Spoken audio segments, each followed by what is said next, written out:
మిత్రమా అందరికీ కూడా శుభోదయం అండి. ఈరోజైతే మార్గశిర గురువారము, రెండవ గురువారం అనమాట. ఈ యొక్క మార్గశిర మాసంలో వచ్చేటువంటి 4 గురువారాలు కూడా లక్ష్మీదేవికి పూజ చేస్తే చాలా మంచి అనమాట. వీటిని కొన్ని ప్లేసెస్లో గురువారాన్ని లక్ష్మీవారం అని కూడా అంటారు కదా. ఈ యొక్క మార్గశిర గురువారాన్ని లక్ష్మీవారంగా అయితే పూజ చేస్తూ ఉంటారు. అమ్మవారికి ఇష్టమైనటువంటి ప్రసాదాలని నివేదన చేసుకొని అమ్మవారికి ఇష్టమైనటువంటి అష్టోత్తరాలు చదువుకుంటూ పూజనైతే కంప్లీట్ చేసుకున్నాను. ఇలా కొబ్బరికాయ కొట్టేసి అమ్మవారికి ఇష్టమైనటువంటి పాలతో చేసినటువంటి పాయసము, అది మనం శనగపప్పుతో చేస్తాం కదా, ఆ యొక్క పాయసం. ఒకవేళ శనగపప్పు లేకపోతే నా దగ్గర శనగపప్పు లేదు కానీ పెసరపప్పుతోనైతే పాయసం చేసాం.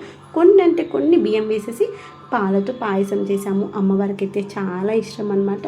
అమ్మవారికి ఇంకొన్ని పైన వచ్చేసి అమ్మవారి ఫోటో పెట్టేసుకొని అక్కడ ఉంటుందన్నమాట. అమ్మవారికి మాల వేసేసుకొని అమ్మవారికి ఇష్టమైనటువంటి మల్లెపూల మాల ఇష్టం కదా, అమ్మవారికి మల్లెపూల మాల వేసుకొని అమ్మవారికి అక్కడ కూడా పాయసం నివేదన చేసుకున్నాను.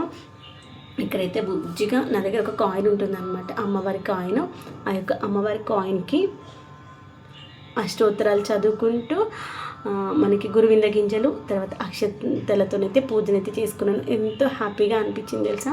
అలా మన దగ్గర ఉన్నంతలో చేసుకుంటే ఆ యొక్క తృప్తి మరింత ఎక్కువగా అవుతుంది. ఇలా ఉండాలి అలా చేయాలని ఏమి లేదు, భక్తి ఇంపార్టెంట్. మన దగ్గర ఉన్నదాంతి వాడుతూ మనమైతే చేసుకోవచ్చు అనమాట. ఈ యొక్క లక్ష్మీదేవి రూపును ఎలా పెట్టుకోవాలి అనుకున్నాను.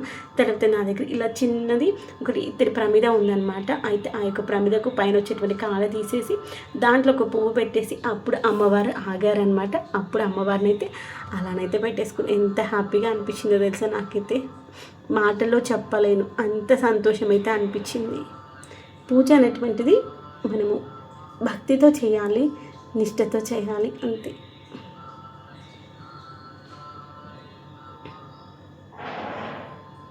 పడుకోబెడితే అమ్మవారికి అనిపించారు, మొత్తం అమ్మవారు క్లోజ్ అయిపోతారనేసి ఇలా పెట్టుకుని చాలా తృప్తిగా అనిపించింది.